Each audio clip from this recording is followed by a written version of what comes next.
नमस्कार, मैं सुमित सांगवान। प्रधानमंत्री मोदी भ्रष्टाचार के खिलाफ लड़ाई और अपनी सरकार पर भ्रष्टाचार का एक भी आरोप नहीं होने को अपनी यूएसपी बताते हैं, लेकिन बताने को तो वह 2016 में 2022 तक किसानों की आय दोगुना करने को भी कहते थे। लेकिन किसानों की आय 2023 में जब हम आपसे बात कर रहे हैं तो कितनी है यह बताने की जरूरत होनी नहीं चाहिए। और बीते दिनों अविश्वास प्रस्ताव पर जवाब देते हुए जिस प्रकार प्रधानमंत्री ने मिजोरम में 1966 में हुई भारतीय वायुसेना की कार्रवाई को, जो उन्होंने मिजो नेशनल फ्रंट के उग्रवादियों पे की थी, उसको किस तरह से मिजोरम के आम वासियों से जोड़ दिया, इसको लेकर भी एयरफोर्स के कई पूर्व अधिकारियों ने आपत्ति जताई।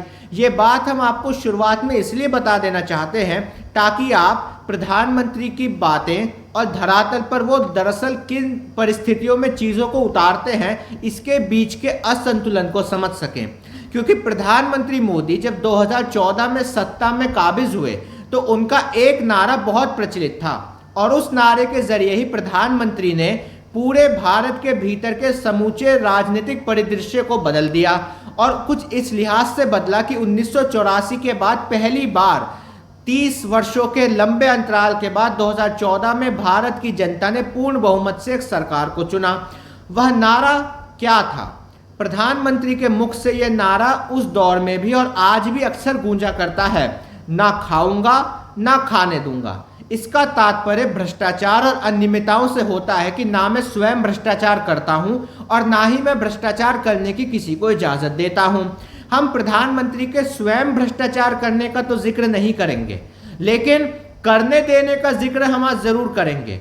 क्योंकि भारत के वर्तमान परिदृश्य में जब सेंसरशिप मीडिया के ऊपर अघोषित तौर पर लागू हो और सूचनाओं को जनता तक और नागरिकों तक पहुंचने से रोकने के तमाम हथकंडों को सुयोजित तरीके से अपनाया जा रहा हो, उस दौर में बात यदि नहीं की जाए तो संभवतः हम भारत के साथ और भारत के वर्तमान के साथ ही आने वाली पीढ़ियों के साथ भी धोखा कर रहे होंगे। क्योंकि कल को 15 अगस्त 2023 को जब प्रधानमंत्री लाल किले की प्राचीर से 10वीं बार तिरंगा फहरा रहे होंगे तो वह इस बात का जरूर उल्लेख करेंगे कि भ्रष्टाचार के खिलाफ उनकी सरकार में निरंतर कार्रवाइयां हो रही हैं। वह हालांकि इस बात का उल्लेख नहीं करेंगे कि 100 में से 95 विपक्ष के ही नेता हैं और जो नेता उनके राजनीतिक दल में शामिल हो गए उन पर कार्रवाइयां रोक दी गई या धीमी कर दी गई। वो इस बात का उल्लेख नहीं करेंगे। लेकिन हम जिस बात का उल्लेख करने वाले हैं वो दरअसल भारत के भीतर संसद में रखी गई हैं और संसद के शोर शराबे में जरूरी तत्व किस तरह से पीछे छूट जाते हैं, इसका उदाहरण हम आज आपको देने वाले हैं। क्योंकि बीते संसद के मॉनसून सत्र में सीएजी की रिपोर्ट, सीएजी इस शब्द पे गौर कीजिए, भारत के भीतर सीएजी को लेकर लोगों को भूलना नहीं चाहिए कि आज से 12 साल पहले, 10 साल पहले मनमोहन सिंह जब प्रधानमंत्री हुआ करते थे तो वर्ष 2010 से लेकर 2014 के बीच यदि उनकी सरकार की परिस्थितियां प्रतिकूल होती चली गई कांग्रेस के लिए तो उसमें सबसे बड़ी भूमिका सीएजी की रही। और उस वक्त के सीएजी के प्रमुख विनोद राय की रही, जिन्होंने 2G से लेकर कोयला घोटाला, स्पेक्ट्रम के आवंटन में करोड़ों के घोटाले का रेड फ्लैग करके आरोप मनमोहन सिंह के ऊपर लगाए। और जिसका परिणाम यह हुआ कि महाराष्ट्र से चलकर एक फर्जी व्यक्ति अन्ना हजारे के रूप में एक अन्ना आंदोलन खड़ा कर देता है और वह व्यक्ति मनमोहन सिंह की सत्ता को गाहे बगाहे भ्रष्ट साबित कर देता है, जिसका फायदा निश्चित रूप से प्रधानमंत्री मोदी को 2014 के चुनावों में मिला। वही सीएजी अब पुनः एक नए अवतार में अवतरित हुआ है। फर्क सिर्फ इतना है कि मीडिया के ऊपर सेंसरशिप और जनता के विवेक को जिस प्रकार से 7 संदूकों में 7 तालों में बंद करके अरब सागर में फेंक दिया गया, उन परिस्थितियों में सीएजी बहुत पीछे छूट जाता है। लेकिन आज के इस वीडियो को आप पूरा देखिएगा, क्योंकि सीएजी की परिस्थितियां जो संसद में रखी गई उसे जानना बेहद जरूरी है। बीते दिनों संसद के भीतर सीएजी की रिपोर्ट टेबल हुई, टेबल यानी उसे पटल पे रखा गया और सीएजी की रिपोर्ट ने आपकी स्क्रीन पर 6 अनियमितताओं का उल्लेख किया। हम उन 6 अनियमितताओं में से जो प्रमुख अनियमितताएं उन पर आगे आएंगे, पहले उन अनियमितताओं को आप सुनिए। सीएजी ने भारत सरकार के महत्वाकांक्षी योजना भारतमाला बिडिंग में अनियमितताओं का आरोप लगाया। सीएजी ने अयोध्या डेवलपमेंट प्रोजेक्ट में ठेकेदारों को गलत तरीके से फायदा पहुंचाने के तथ्यों का उजागर किया। इसी सीएजी ने द्वारका एक्सप्रेसवे में 18 करोड़ की कीमत कैसे 250 करोड़ प्रति किलोमीटर हो गई, यानी 14 से 18 गुना बढ़ गई, इसका उल्लेख किया। इसी सीएजी ने प्रधानमंत्री जन आरोग्य योजना यानी कि आयुष्मान भारत, जिसमें 5 लाख का स्वास्थ्य बीमा लोगों को प्रदान किया जाता है, उसमें किस प्रकार से भारी संख्या में फर्जीवाड़ा हो रहा था, इसका उल्लेख किया। इसी के साथ ही सीएजी ने उस एचएएल को भी सामने रखा जिसका दावा प्रधानमंत्री अविश्वास प्रस्ताव में चर्चा के दौरान विपक्ष को कोसते हुए कर रहे थे कि विपक्ष जिस चीज पर आरोप लगाता है वह चीज मुनाफे में चली जाती है। उस एचएएल को लेकर भी सीएजी ने 3,159 करोड़ के गड़बड़ का आरोप लगाया। और इसी सीएजी ने एनएचएआई पर यानी हाईवे अथॉरिटी पर भी 154 करोड़ की अनियमितताओं का आरोप लगाया। इन 6 अनियमितताओं को, जिसको आप भ्रष्टाचार भी कह सकते हैं, ये किसके दौर में हुई हैं? ये वर्तमान के प्रधानमंत्री जो ना खाऊंगा ना खाने दूंगा की परिस्थितियों का उल्लेख करते हैं, उनके दौर की उपलब्धियां हैं। इनमें हम अब एक एक करके आएंगे, क्योंकि यह इसलिए भी जानना जरूरी है कि जब लोग ये पूछते हैं कि आज के यदि प्रधानमंत्री नहीं होंगे तो कौन उनकी जगह ले, ये सवाल जब उठाया जाता है तो आज ये पूछा जाना चाहिए इनसे बेहतर कौन। ये सवाल जो लोग उठाते हैं आज तो ये पूछा जाना चाहिए ये कितने बेहतर हैं।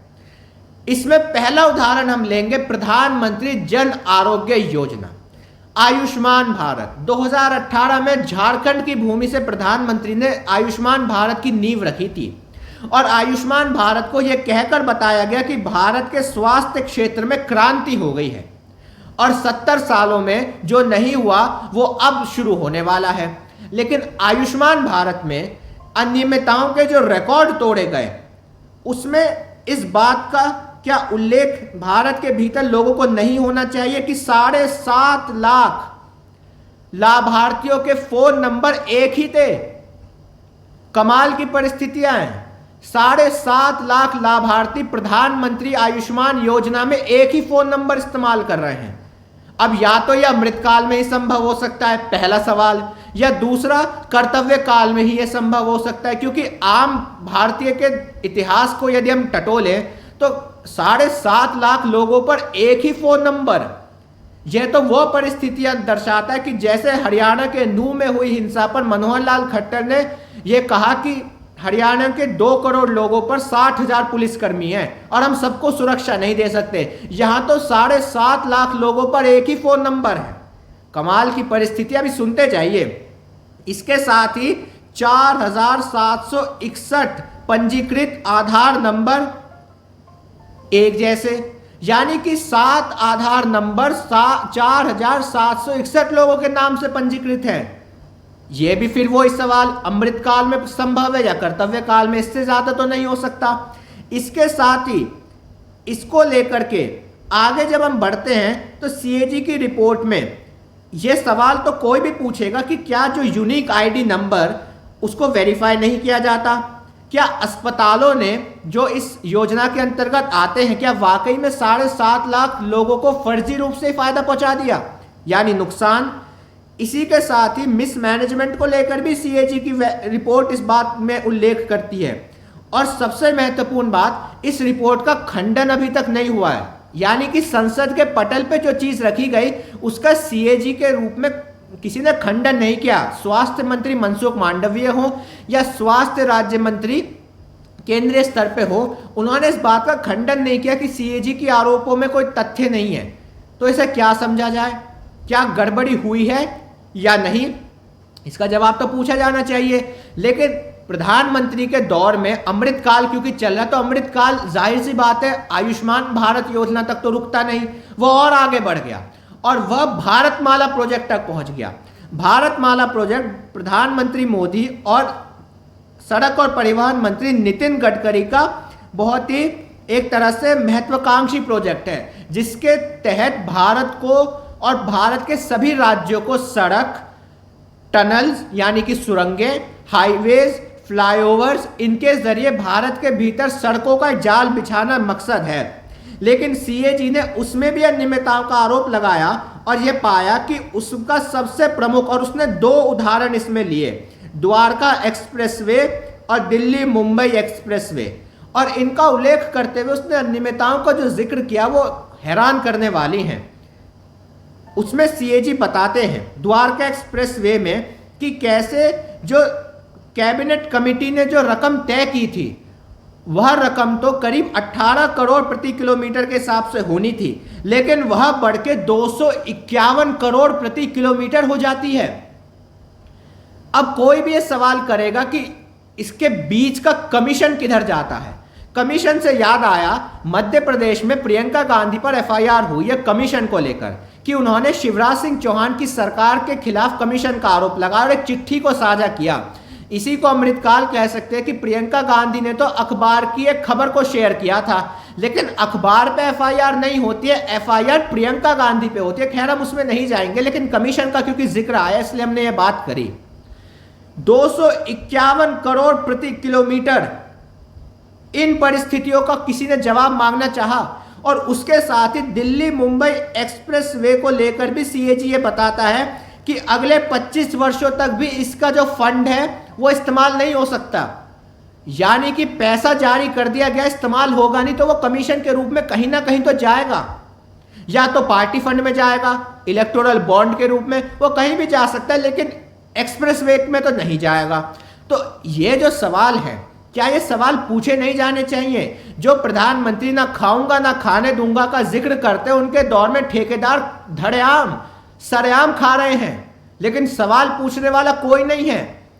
इसी के साथ ही आगे सुनिए, इसमें एनएचएआई बोर्ड द्वारका एक्सप्रेसवे का जो है उसको लेकर भी बताया गया कि सिविल कॉस्ट उसकी जो थी 7,287.3 करोड़ NH 48 की होनी थी, जो दिल्ली से गुड़गांव के बीच है। इसके लेकर हरियाणा सरकार ने 90 मीटर एनएचएआई को मुफ्त में दे दी, यानी कि, और इसका कोई रिकॉर्ड भी नहीं है। यानी कि हम किस दौर में जी रहे हैं? भ्रष्टाचार हो भी रहा है और रिकॉर्ड में भी नहीं आ रहा है। यानी जो सरकारी तंत्र है वह भ्रष्टाचार मुक्त तो हुआ नहीं, अपितु भ्रष्टाचार में और युक्त हो गया।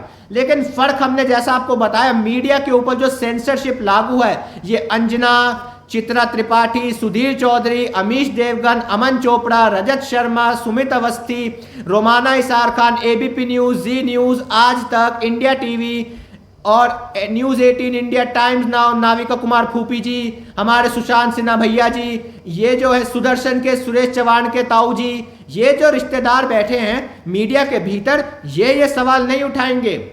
इनको सीमा सचिन की प्रेम कहानी, सीमा पे बन रही फिल्म की कहानी, 10 साल में कल प्रधानमंत्री क्या भाषण देंगे लाल किले की प्राचीर से, उसकी कहानी ज्यादा दिलचस्प लगती है, बनिस्बत इसके कि भ्रष्टाचार को लेकर भारत के भीतर परिस्थितियां कितनी प्रतिकूल हो गई हैं। और यह तो हमने 2 विषयों को आपके सामने रखा, लेकिन इसके साथ ही एक और आता है, HAL। प्रधानमंत्री ने अविश्वास प्रस्ताव में विपक्ष पे तंज कसा कि विपक्ष और खासकर राहुल गांधी 2018 में HAL को अनिल अंबानी के साथ जोड़कर कहते थे कि HAL घाटे में चली जाएगी, लेकिन HAL तो मुनाफे में आ गई। इसीलिए कहते हैं कि व्हाट्सएप कम पढ़ना चाहिए। इसको लेकर भी सीएजी की रिपोर्ट आई। देखिए, हम सब कुछ सरकारी तथ्य रख रहे हैं, हम कोई अपने घर में बैठ के तथ्य नहीं लिख रहे हैं, ये सब संसद के पटल पे रखा गया है। उसको लेकर सीएजी बताता है कि हिंदुस्तान एरोनॉटिक्स लिमिटेड को अपने फॉल्टी प्लानिंग, यानी कि योजना को बुरी तरह से क्रियान्वित करने में और गलत योजना के चलते 159.23 करोड़ का नुकसान हुआ। और इसी के साथ ही BEL को भी 142 करोड़ का नुकसान हो गया। इस नुकसान की भरपाई सवाल तो यह उठता है, कौन करेगा? क्या ये सवाल पूछे नहीं जाने चाहिए? 1 हफ्ता भी नहीं हुआ है प्रधानमंत्री के HAL पे दिए भाषण को और ये परिस्थिति HAL की बना दी गई। लेकिन फिर वही बात आ जाती है, चर्चा कौन करे और किस रूप में करे? आयुष्मान में घोटाला, हाईवे में घोटाला, HAL में भी अनियमितताएं, लेकिन दावा ना खाऊंगा ना खाने दूंगा। यानी 2016 में जैसे कहा गया था कि मेरा एक सपना है कि किसान की आय 2022 तक दुगनी हो जाए, लेकिन वो आज भी 27 रुपये प्रतिदिन कमा रहा है। तो दावे तो बहुत किए गए, लेकिन धरातल पे वो कितना उतरे उसको हम आज आपके सामने रख रहे हैं।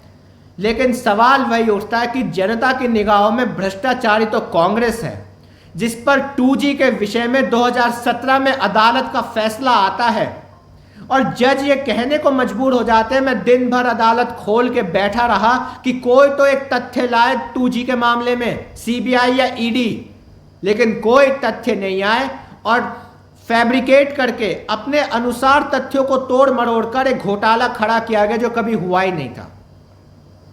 लेकिन मनमोहन सिंह को वो झटका जो दिया गया उससे वो उभर नहीं पाए। लेकिन उसके बनिस्बत जो दावा करते हैं, हम दावों वाले पे ही आएंगे। क्या इसकी जांच CBI करेगी? क्या इसकी जांच ED करेगी?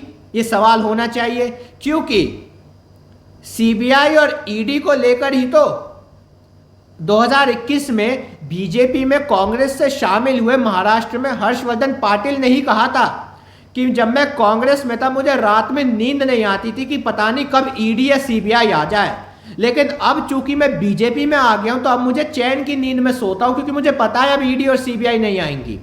और बीजेपी के ही महाराष्ट्र से सांसद संजय पाटिल ने भी इस बात का उल्लेख किया कि मुझे भी अब कोई चिंता नहीं होती कि मेरे दरवाजे पे ED और CBI आएंगी। इन परिस्थितियों को आप जोड़ के देखिए। जून के अंतिम हफ्ते में प्रधानमंत्री इस बात का उल्लेख करते हैं कि एनसीपी पर 70,000 करोड़ के घोटाले का आरोप है और 4 दिन बाद ही एनसीपी का एक धड़ा जिस पर घोटाले के आरोप थे अजीत पवार के नेतृत्व में महाराष्ट्र सरकार में उप मुख्यमंत्री के तौर पर शामिल हो जाता है। यानी भ्रष्टाचार को लेकर जो नैरेटिव बनाया जाता है वो कितने सुयोजित तरीके से बनाया जाता है। और वो फर्जी व्यक्ति अन्ना हजारे अब आपको दिखाई नहीं देंगे कि मैं दिल्ली जा रहा हूं आंदोलन करने, नहीं, अब तो वो जूस पीकर ही काम चला लेते हैं। लेकिन सवाल तो वही है कि जनता को ठगने से और जनता को मूर्ख बनाकर आप अपनी सत्ता को कब तक टिकाए रख सकते हैं, ये सवाल तो होना चाहिए।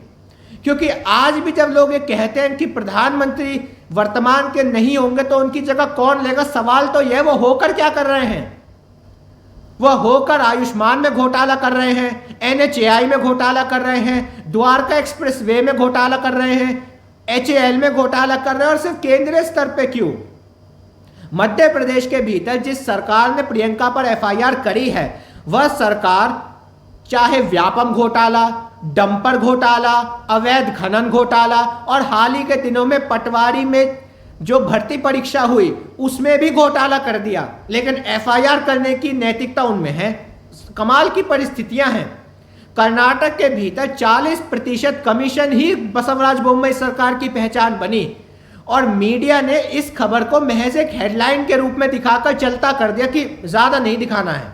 लेकिन कर्नाटक की जनता इस बात को समझ रही थी कि कर्नाटक के भीतर बसवराज बोम्मई और बीजेपी सुयोजित तरीके से भ्रष्टाचार के तंत्र को व्यवस्थित कर रहे थे और उन्हें इसलिए जनता ने सत्ता से बाहर कर दिया। यहां इस बात पे भी गौर कीजिए कि कांग्रेस ने कर्नाटक में मीडिया के आश्रय चुनाव नहीं जीता, सोशल मीडिया पर 40% सरकार के नैरेटिव को आगे बढ़ाया। क्योंकि 2011 से 14 के दौर को याद करिए तो CAG छींक भी मारता था तो मीडिया में चर्चा होती थी, लेकिन आज तो CAG खांस रहा है, जोर जोर से खांस रहा है, लेकिन कोई चर्चा नहीं होती। चर्चा अविश्वास प्रस्ताव के 2 घंटे 13 मिनट के भाषण को लेकर होती है कि अब तो 24 का नतीजा तय हो गया, लेकिन चर्चा इस बात की नहीं होती कि 7.5 लाख लाभार्थी आयुष्मान भारत के जो घपला हुआ है उसकी जांच और उसकी जवाबदेही किसकी है। क्योंकि आयुष्मान भारत के पूरे सफर को अगर हम देखें तो इस पूरे सफर में 3 स्वास्थ्य मंत्री आते हैं।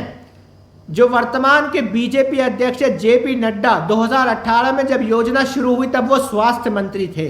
उसके बाद 2019 में जब प्रधानमंत्री मोदी दोबारा सत्ता में आए तो डॉक्टर हर्षवर्धन स्वास्थ्य मंत्री बने और 2021 में मनसुख मांडविया स्वास्थ्य मंत्री बने। क्या इन तीनों स्वास्थ्य मंत्रियों में से किसी के भी जवाबदेही तय की जाएगी? क्या मनसुख मांडविया का इस्तीफा नहीं होना चाहिए? क्योंकि यूपीए सरकार में तो पवन बंसल पर खुद आरोप नहीं थे, उनके भांजे पर या भतीजे पर आरोप थे, लेकिन इस्तीफा रेल मंत्री पवन बंसल का हुआ। तो सवाल तो पूछा जाना चाहिए, NHAI को लेकर के क्या नितिन गडकरी का इस्तीफा नहीं होना चाहिए, या नितिन गडकरी से सवाल नहीं होने चाहिए? हम नितिन गडकरी की नीयत पे सवाल नहीं उठा रहे हैं। निश्चित रूप से सड़क को लेकर उन्होंने अतुलनीय कार्य किया, लेकिन अनियमितताओं को लेकर यदि आपकी एक तरफा नीति है कि हम भ्रष्टाचार को सहन नहीं करते, तो फिर दोहरे मापदंड किस लिए? लेकिन सवाल तो फिर वही उठता है, हम इसे बार बार दोहराएंगे। प्रधानमंत्री के कालखंड में घोटाला कोई पहली बार नहीं हुआ है। राफेल का घोटाला बिना जांच के ही ठंडे बस्ते में डाल दिया गया। जिस सुप्रीम कोर्ट के मुख्य न्यायाधीश ने, रंजन गोगोई की हम बात कर रहे हैं, राफेल पर सुप्रीम कोर्ट ने क्लीन चिट दी, उन्हीं रंजन गोगोई को अगले ही उनके रिटायरमेंट के पश्चात राज्यसभा में नामित कर दिया जाता। और बीते दिनों अविश्वास प्रस्ताव या यूं कहें दिल्ली सेवा बिल पर चर्चा करते हुए राज्यसभा में वही रंजन गोगोई कहते हुए सुनाई देते हैं कि संविधान की मूल अवधारणा पर भी चर्चा होनी चाहिए। यानी किन बातों का कहां तक उल्लेख करें। और इसलिए भी इस बात को लेकर दुख होता है कि भारत के भीतर सेंसरशिप, जो लोग इंदिरा गांधी को आरोपित करते हैं कि आपातकाल में मीडिया की बाहें मरोड़ दी, वह इस बात का उल्लेख नहीं करते कि उस दौर में किसी भी मीडिया के पत्र पत्रिकाओं ने या चैनलों ने इंदिरा गांधी की तारीफ में लेख नहीं लिखे थे, बल्कि इंडियन एक्सप्रेस ने तो अपना पूरा पन्ना खाली छोड़ दिया था विरोध में। लेकिन आज की परिस्थिति में जो तथ्य हमने आपको बताए, ये किसी मीडिया चैनल से हमें प्राप्त हुए। सब कुछ अंग्रेजी अखबारों और डिजिटल माध्यमों से मिले। यानी आपकी स्क्रीन पर जो ये चेहरे रेंग रहे हैं मीडिया जगत के, इनसे क्यों नहीं पूछा जाना चाहिए कि भारत के भीतर भ्रष्टाचार को जो लोग कांग्रेस को या विपक्ष को घेरते हैं, यही मीडिया के बंधु, इनमें क्या नैतिकता है? और सवाल तो वही पूछा जाना चाहिए कि जो सुधीर चौधरी 100 करोड़ की रिश्वत लेने पर तिहाड़ का सफर तय कर चुके हो, वह मुख्य धारा की मीडिया में खड़े होकर के दूसरों को ज्ञान देते हैं। संभवतः यही अमृतकाल की परिस्थितियां, कर्तव्य काल की परिस्थितियां, क्योंकि जो घोटालों की फहरिस्त हमने आपको गिनाई, इस वीडियो के अंतिम पड़ाव में एक बार फिर आपको सुना देते हैं ताकि आपको कम से कम याद रहे कि किन परिस्थितियों में भारत इस समय जी रहा है और किन परिस्थितियों में भारत को जिवाया जा रहा है, ये आपको तय करना है। सुनिए, भारतमाला बिडिंग में गड़बड़ी, अयोध्या डेवलपमेंट प्रोजेक्ट में गड़बड़ी, द्वारका एक्सप्रेसवे में गड़बड़ी, आयुष्मान भारत में गड़बड़ी, HAL में गड़बड़ी और NHAI के नियमों में गड़बड़ी। अब ये गड़बड़ी को लेकर के मीडिया में तो कोई चर्चा नहीं, और संभवतः आपको पता भी नहीं होगा, क्योंकि मीडिया तो अब यह साबित करने में लगा हुआ है कि मिजोरम में इंदिरा गांधी ने उग्रवादियों पे नहीं, जनता पे बम गिराए थे। यानी आप सोच रहे हैं, सेना को लेकर भी जो लोग राष्ट्रवाद का दम भरते थे, उन्होंने वायुसेना के ही एक कदम को कटघरे में खड़ा कर दिया। और उसके बाद चाहे अकाल तख्त की परिस्थिति हो, हर कोई जानता है कि इंदिरा गांधी ने सेना को अकाल तख्त में नहीं घुसाया था, अकाल तख्त के उग्रवादियों पे घुसाया था। लेकिन नैरेटिव कैसे गढ़ा जाता है, इसको बताने की जरूरत होनी नहीं चाहिए। लेकिन इन परिस्थितियों में अमृतकाल को जिए, कर्तव्यकाल का आनंद लीजिए। भ्रष्टाचार तो अपनी चरम सीमा पर चल ही रहा है, 2011 से 14 के रिकॉर्ड तोड़ रहा है। फर्क सिर्फ इतना है, तब चर्चा होती थी, आज चर्चा नहीं होती है या नहीं होने दी जाती है। इन्हीं शब्दों के साथ आज का ये वीडियो समाप्त करते हैं, पुनः मुलाकात होगी। लेकिन जाते हुए आज तो हम सिर्फ जनता से बात करेंगे। क्या जनता ने अपने भीतर की नागरिक बोध को इतना कमजोर कर दिया और इतनी बुरी तरह से उसका कत्ल कर दिया है कि उन्हें ये चीजें दिखाई नहीं देती? जनता की तालियों की गड़गड़ाहट में CAG की रिपोर्ट तक दब जाती है, और उसके भीतर की परिस्थितियां किस प्रकार भारत को न सिर्फ कमजोर करने का काम करती है, बल्कि मीडिया के द्वारा बनाए गए एक नेता की परिस्थितियों को इतना सुदृढ़ कर देते हैं कि कुछ ना कर भी वह नेता सर्वोच्च पद पर आसीन रहते हैं। लेकिन जनता की तालियों के बीच आज भी नागरिक कुछ जीवित हैं, जो इस बात की समीक्षा निरंतर करते हैं कि भारत के भीतर की परिस्थितियां, जो मीडिया और सरकार की फाइलों में तो भारत का मौसम गुलाबी है, मगर उनके आंकड़े, उनके दावे, उनके भाषण झूठे हैं। उनके दावे किताबी है। जनता को तय करना है तालियां बजानी है या नागरिक की तरह समीक्षा करनी है, क्योंकि अंतोगत्वा तो जब भारत का इतिहास लिखा जाएगा तो यह तो जरूर कहा जाएगा, जिस दौर में जनता तालियां बजा रही थी उस दौर में नागरिक समीक्षा कर रहे थे।